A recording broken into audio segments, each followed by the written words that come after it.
how to chop up some vegetables, slice some carrots, chop some onions, and then I'm also going to show you a really easy way to peel garlic and mince it, because lots of recipes call for slicing and chopping and mincing. So first we're going to do some carrots. But before we get down here on the board, I want to talk a little bit about your knife. Okay, so I'm going to use a chef's knife today because I like that it's a very wide blade. It doesn't matter what type of knife you use to chop up your vegetables. You could use a paring knife, you could use a utility knife, you could use a chef's knife, you could use a Santoku knife, whatever you're comfortable with. The most important thing with any knife though is that it's very sharp. If your knife isn't sharp when you're trying to cut up vegetables, you have a much greater risk of slicing your fingers or your hands. So you want to make sure blade is sharp. You can buy really cheap knife sharpening utensils at any store around. But before you just start chopping a lot of veggies, you want to make sure that the blade is very sharp. Okay, so knife sharp, it's a good sturdy knife, and we are ready to get started. So the first thing we're going to do is chop up some carrots. Okay, so we're going to come down here to the board, and hopefully you can see what's going on. I put down a blue cutting mat so that you could see. As you might be able to notice, my carrots are already peeled. So carrots grow in the ground. We want to make sure we get all of that dirty peeling off. So I already used my vegetable peeler, slice that off. The next thing that I always do is I take off both ends. All right, so these little ends, this is the root end, this is the end where the green is on top of the ground. All right, so I have my carrots ready to go. Now, in a lot of recipes, you need more than one carrot. So one of the things that you will need to keep in mind when you're chopping up or slicing carrots is that you want about evenly shaped pieces so that it will cook evenly. All right, so I'm kind of lazy. I want to make sure that I get stuff done in a timely manner. And so what I'm going to do is this part of the carrot that's smaller, I'm just going to slice. Once I get down here, you can see this guy, he's a little bit bigger, a little fatter up here at the top. I'm going to probably cut him in half and then continue slicing just to try to make sure that my pieces are even for even cooking. All right, so if you're going to slice carrots, hold on to your knife, hold on to your veg, keep your fingers back because you don't want anything getting lost. All right, so hopefully you can see this all right, that we're zoomed in far enough. And I'm just going to slice straight down and go down the carrot. I'm not one of those people who can slice really quickly. As you can see, builds up on the knife, so you can just kind of brush that off and put it over to the side. So we're kind of to the part now where the carrots are getting a little fatter. So what I'm going to do here is just slice this carrot straight down the middle. And this is why I like a chef's knife for this, in that I can put a lot of pressure on the blade and it does a nice job of slicing through. All right, so we'll just finish our chopping here.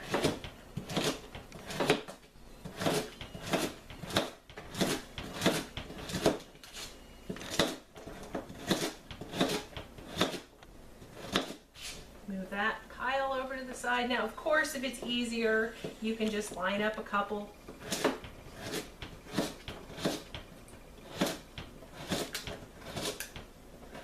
Now, if you have a food processor, of course, you could use a food processor for this as well. There's the same guy. All right, so there's our carrots. Easy peasy. I'm just going to take my cutting board and put those carrots over here. So now if I wanted to make soup or something like that, pieces are all relatively even and we're ready to go. All right, so carrots are done. Next task then, we're going to work on an onion. So depending on the recipe, depends on how you need to chop up your onion. If you're going to make like a dice, you're going to chop up your onion differently than if you're going to slice it for rounds, like to put on a sandwich or to separate into rings or something like that. Because if you chop your onion incorrectly to begin with, you're not going to get the rounds or you're not going to get the fine dice.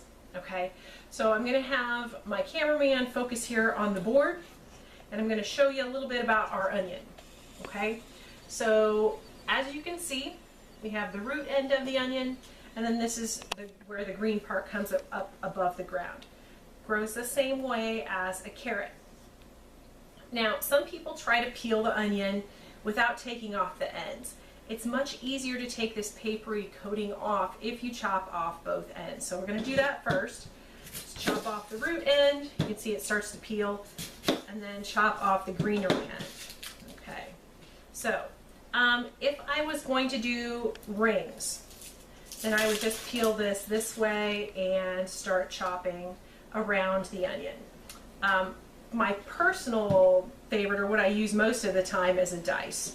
So in that case then, after I've taken off both ends, which is kind of a bad spot here, there we go. After I take off both ends, then I'm going to cut through the poles. Okay, so straight down.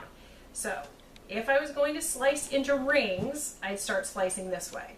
But I'm going to do a dice. So after I have both ends, and I have a sturdy spot here so that it doesn't roll around, I'm going to cut the onion in half again. After the onion's cut in half, it also makes peeling a lot easier, and you can just peel off the skin that way. So you're not fighting with it, trying to get it off like you would if you hadn't taken off both ends.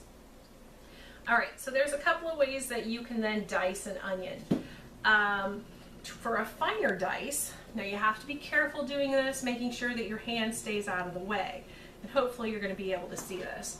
But you hold the top of the onion firmly. Notice that this is flat, so it's not going to go anywhere. And you hold your knife, and this is why you want a sharp knife. You're going to go and make several cuts sideways, being careful to watch out for your hand. All right, so now I have 3 slices. There's one there, there, there. All right, and then we're going to turn the onion and go this way.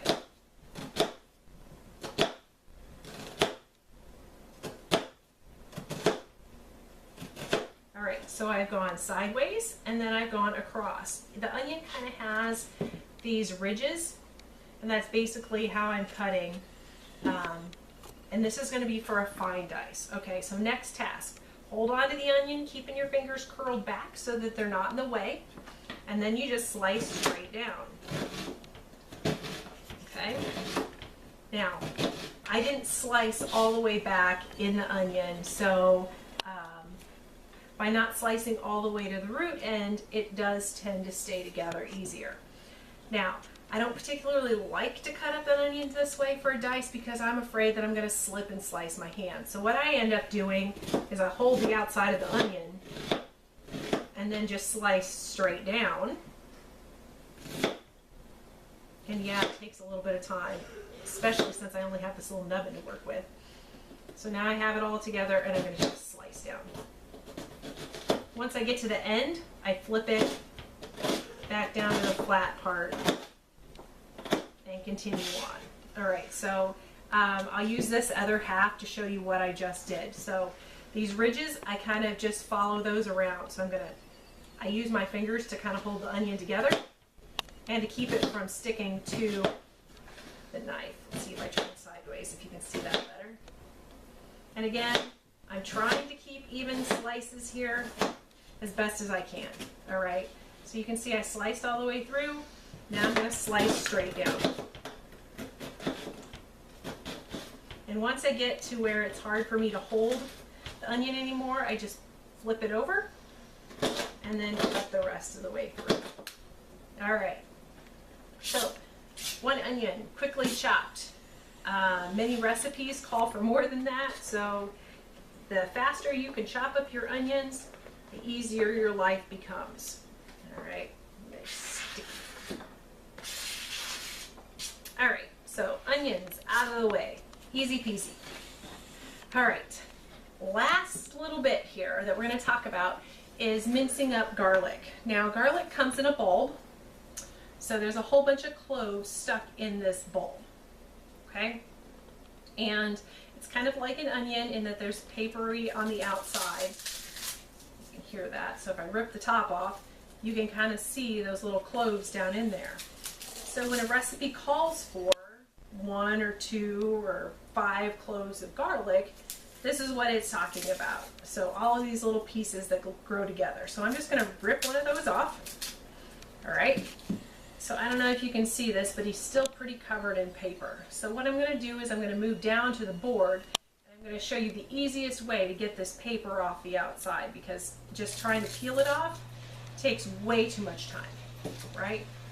So we're gonna put that down on the board. Move chunks out of the way here. All right, now you're gonna need your blade on your knife for this, or you simply could use your hand. It's kind of like just pushing down really hard is what you're gonna do, and you're gonna crack the paper on the outside of the garlic. So I'm gonna use my knife blade, so I'm putting it right here. Now you wanna be careful. You don't wanna slice your palm open. You're just pushing straight down, all right? So you hear that pop? That basically then broke through all those layers of paper and made it much easier for me to peel the paper off. All right, this is a huge piece of garlic. Something else that you could do, if you didn't want to use a knife, you can push down with your hand, and that too is going to be enough to get the paper so that you can take it off. All right, so like any root vegetable, we've got that little end to take off. It's trash. All right, maybe I'll chop up one more garlic clove so you can see. All right, how to take the paper off. So down on the board, push down with your knife, kind of wait until you hear it pop, and then you should, or you can use your hand. This guy's not wanting to cooperate. And then once the paper gets cracked, you can get in there and peel that papery layer off. Much easier than trying to do it any other way. All right, so let's talk about mincing garlic. Mincing means extremely small pieces. When you have garlic in a dish, you don't want to have a big chunk of it. So we're just going to slice it as best we can. And if you can't get it in even pieces, that's okay, because we're going to rock the knife back and forth after we get this part done. Okay, so we have it all sliced. And now I'm just going to move the knife back and forth and chop up the garlic as finely as I can. Now notice, tip of the blade stays down, and I'm just picking the back part of the knife up. And moving the blade around, trying to get everything evenly chopped. So you might have to clean off the blade a couple of times. Put everything back into a pile. And keep going through.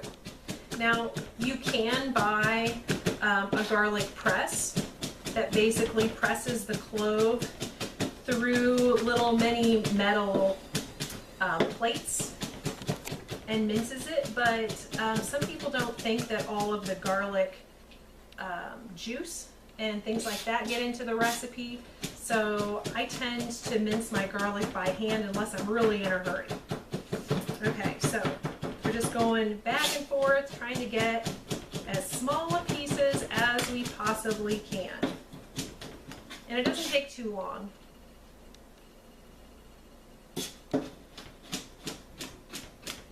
One more time through. Okay, so hopefully we can zoom in here a little bit, and then you can see just how fine of pieces these are. So this isn't going to give you a huge chunk of garlic in a dish. Instead, you'll just have really nice garlic flavor throughout. Okay, so that's how to chop up garlic or mince garlic for most recipes. Okay, so thanks for joining me today. Hopefully that was a good review for you on how to slice up carrots, a little bit of dicing with onions and slicing onions, and also how to mince garlic and get the paper off both onions and garlic. So have a great afternoon, and thanks so much for stopping by.